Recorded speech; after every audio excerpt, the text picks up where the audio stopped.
Hello and welcome back to the mines, everybody. Welcome back to Deep Rock Galactic, where we have a brand new update to Deep Rock, the maintenance update that we've been waiting for in November, where we're getting new changes to the game and more changes going forward, which is always really cool. We're going to be talking about each of them and my first impressions. I've been playing this most of the day so far. Today is actually the very first day that the maintenance patch went out.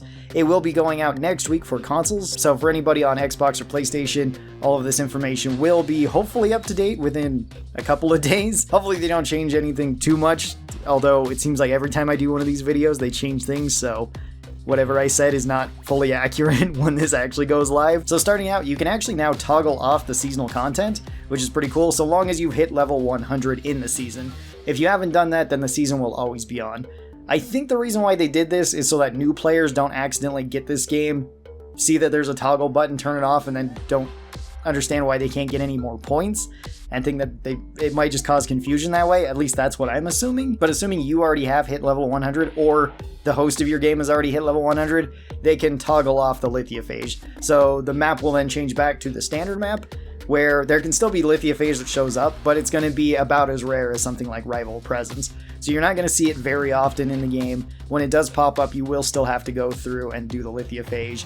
I don't think it's going to be added to deep dives, but don't quote me on that. I never know. If so, that's going to be a little bit annoying. I think it would be better if it just stays in regular maps, especially for anybody who likes to speedrun deep dives. I don't think that would be a great idea for that. It does take a while to actually get through the lithophage, and it's just another thing for you to do. So we'll have to see how that works. There was also changes made to the lithophage to where it no longer can tether you as much. You can wiggle out easier, which is pretty cool. And Herald now has more telegraphed attacks, so that's pretty nice. I actually didn't go on any lithophage missions so far, so I don't have any footage of that, but it seems like all nice updates overall. Then we also have the brand new weapon maintenance system, where this one you get skins for your weapon based on how much you use the weapon. So if you use the weapon enough, you unlock a skin for it. You can unlock these skins actually pretty fast. I was able to unlock a couple throughout the games that I played for the weapons that I was using. I unlocked this for the minigun, Stubby, maybe the Hurricane as well, the Coil Gun. I was mostly playing Inji and Gunner today. We'll talk about that when we get to the weapon changes as to why I was playing them so much, because they got the most in this patch. But it is really cool to actually have these skins, and they are completely free, and they will always be available to you even after the season is done. More skins is always great. If you don't like the skins, you don't have to use them. I think some of them actually look pretty good, like the Heroic skin I want to get a hold of, because that one looks pretty awesome. And maybe the Grasshopper skin, because that one could look pretty cool, especially on Gunner. The Stingtail and the Septic Spreader both got nerfed slightly. The Stingtail is now more susceptible to electricity and explosives, as well as its health scales differently based on the amount of dwarfs that are actually in there. So they will get tankier the more dwarfs you have. They'll be less tanky if you're just solo. That's perfectly fine. They also can't quickly grab you in succession either. If there's multiple Stingtails, then they can. It's just you can't have multiple successful Stingtail attacks normally. So that's kind of cool. I don't think the Stingtail was necessarily overtuned, but they could be kind of annoying. They could definitely beat you up on certain maps, so I don't really hate the way that they got changed. I just don't know if it was fully necessary, but that's not really for me to decide. And then the Septic Spreader got changed slightly to where now you can shoot the blobs that it fires out, so you can break those. And that can actually make quite a bit of difference if you're paying attention. This will be the same as a spitballer shot. I imagine you can also drill them out of the air then with drills, because you can do that with spitballer rounds. So I don't see why you couldn't do it with the Septic Spreader. It will just probably splash on you, so that might actually not really help you too much, but I bet you could do it. You probably can also hit them with throwing axes too, because you can do that with the Stingtail's tail and with spitballer rounds as well. So Driller gets more stuff in that way. We'll talk about Driller a little bit more when we get to weapon overclocks too and what they got changed. And electricity actually got buffed in this patch too, where now it can affect basically everything. It affects dreadnoughts and it can affect oppressors, so you can slow them down with this. This still isn't going to slow them down as much as regular bugs, but that is a nice bonus to have on them, so that's really cool to see. And it did feel pretty good with some of the new equipment that we actually got, or the new tweaks to equipment, because there is actually a decent amount of electricity that kind of got buffed with this.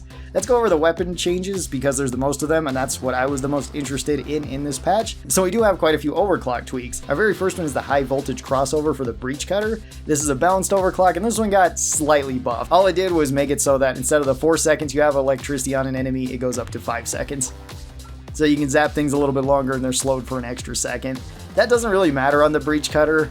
High voltage crossover is a fine overclock by itself, but just slowing down enemies doesn't help too much, because a lot of the time you'll just kill anything that you hit with the breach cut, or at least if it's crowds of regular enemies, you're just going to cut right through them. If you hit bigger enemies like oppressors with this, it will help a little bit, but I still don't think it's going to be like game changing when you're probably just going to spam this through them until they're dead. So that one's not too interesting, but the other one is very interesting. Roll control actually got completely changed and got a huge quality of life buff to this. Roll control was by far the overclock I used the most today, and it was by far the most fun. I already enjoyed roll control before because I thought it was kind of a silly overclock. Now it's actually legitimately pretty good. So instead of it just firing and you holding down the trigger and then this just turns, this one just spins immediately upon firing it and will continue to spin. But if you're holding in the trigger, you can actually control where it goes. So you can curve the shot now in any direction that you want. You can't curve it super quick. I tried to up my DPI all the way and spin around in circles and just have it go around me really fast, but it doesn't work that way. It is set to actually just curve so far.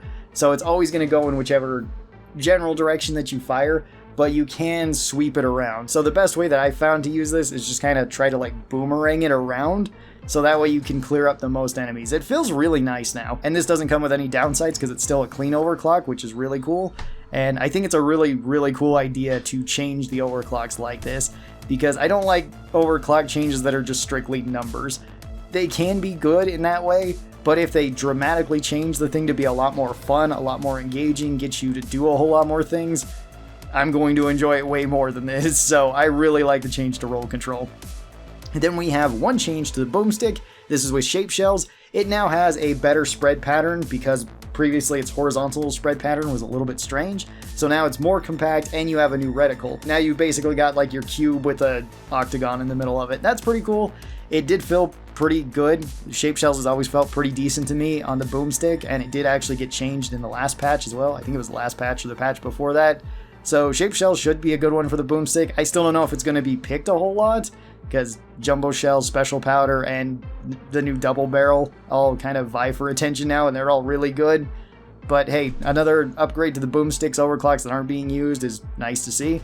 Then we have the Loki being changed slightly. The Loki technically should have been changed in a previous patch when they upped all of the rate of fires for the semi-auto guns.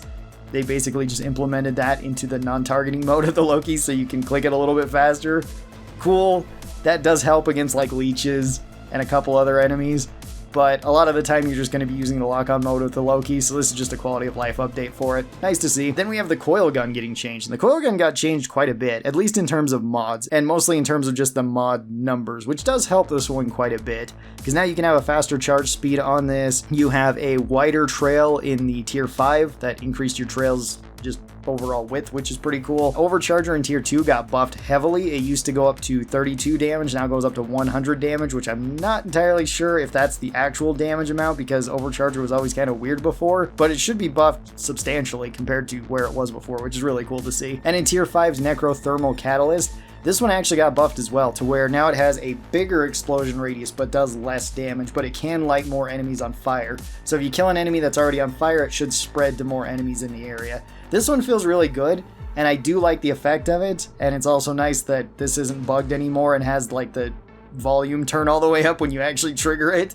So that's pretty good, and maybe you'll see this a little bit more often, because I never really used the Necrothermal Catalyst in tier 5 on the Coil Gun. Even on Hellfire, it still wasn't that great. Usually I'd either go with the dialed injector, so just a bigger fireball, at least with Hellfire, or I'd go with the electricity on it, and I'm still probably going to pick electricity for some of the options, but this can be a decent option, especially if you want to stack fire on your primary weapon, whether you're using like Burning Hell minigun or you're using fire on the Hurricane. I did try it out, and I did like this quite a bit. It's pretty good for taking out crowds.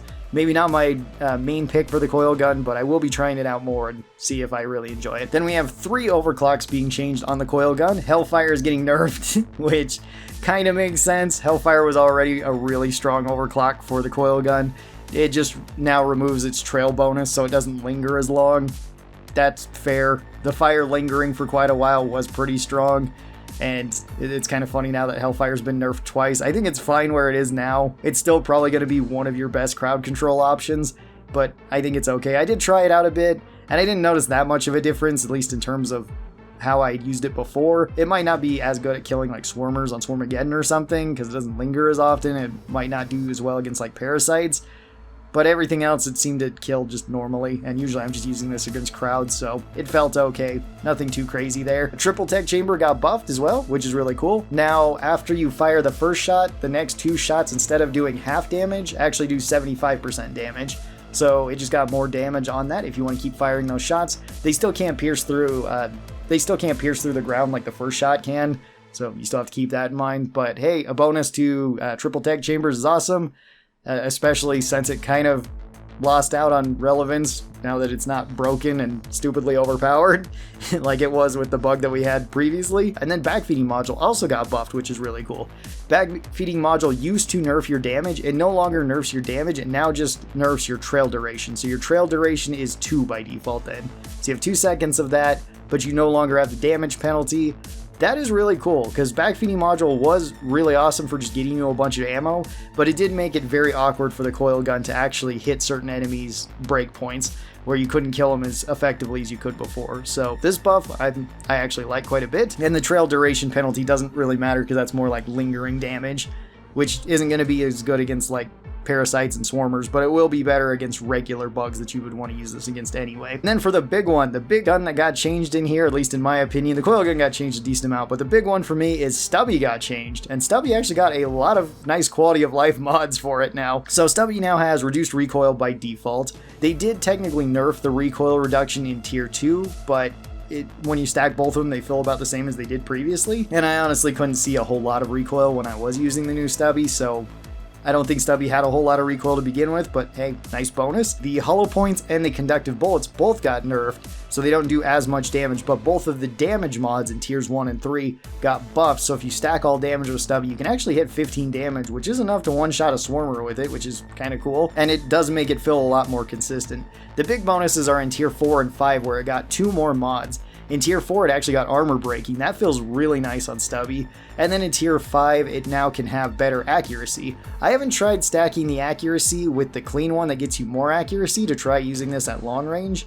That one could make for an interesting build, but putting accuracy on basically anything else felt pretty consistent, so I did enjoy that. This does actually buff quite a few different overclocks for Stubby, which I was trying out quite a few of them today, and a lot of them feel really good. 2 overclocks in particular did get straight buffs though for Stubby as well. Both of the turret overclocks, so both of your unstables. Turret EM discharge got buffed for some reason, I don't know why, because turret EM discharge was already really good, but now it removes all friendly fire damage. That's really awesome. You can actually see the radius of the turret. It'll be outlined in a blue circle, and there is no longer a damage drop off on the explosion, so it doesn't matter how far away bugs are from the turret, so long as they're within that ring, you're still going to do the same amount of damage to them. All of those buffs are really nice for Stubby. Again, I don't know why turret EM discharge got buffed. It was already probably Stubby's best overclock, but hey, it's even better now, so that's really cool. And then turret arc got buffed too, which is awesome, because turret arc was really a fun overclock to use, but a very awkward one. So what they did with this is they reduced the friendly fire damage. This is inflicted friendly fire damage on teammates and on yourself from the lightning actually arcing across turrets and hitting, so you can't really be hurt as much from that before you could actually get a decent amount of DPS on somebody if they weren't paying attention. It also completely removed any of the slowdown from the turrets, and it completely removed any of the AoE from the turrets on friendlies. These are all on friendlies. They still all work for the bugs. So now you can actually walk all the way around your turret, as long as you're not going directly through the electricity, you're not going to take damage, and you're not going to be slowed down at all. Before, there was always the AoE from the actual turret arc that could hurt teammates and could slow them down. And that could get you killed sometimes, where you try to run backwards, run into a turret, it would slow you down, and a slasher would just eat you from behind or whatever it might be. And then beyond that, they also did some visual updates to kind of show you where turret arc is set up. That's really cool. Turret arc was always in a very awkward spot, and I think it's still going to be in a little bit of an awkward spot because it does take planning to kind of funnel things together to put them up there. But this is going to be a whole lot less frustrating for teammates if you have an engineer that is getting more used to like turret arc and they don't really know where to set it up and they're just kind of placing it wherever. This should also work much better in multiplayer too, because if you have multiple engineers, you can set this up and electrocute each one of them and it can just arc across. There is also a whole lot of bug fixes that came in this update too, so a lot more things should be running a much smoother. There's still there's still a lot of bugs in this game technically, but basically all the bugs that they did fix weren't necessarily game breaking or anything. They were just kind of weird things that sort of happened, and a lot of these I wasn't even aware did happen, so I'm assuming they're very rare or kind of difficult to actually get to work.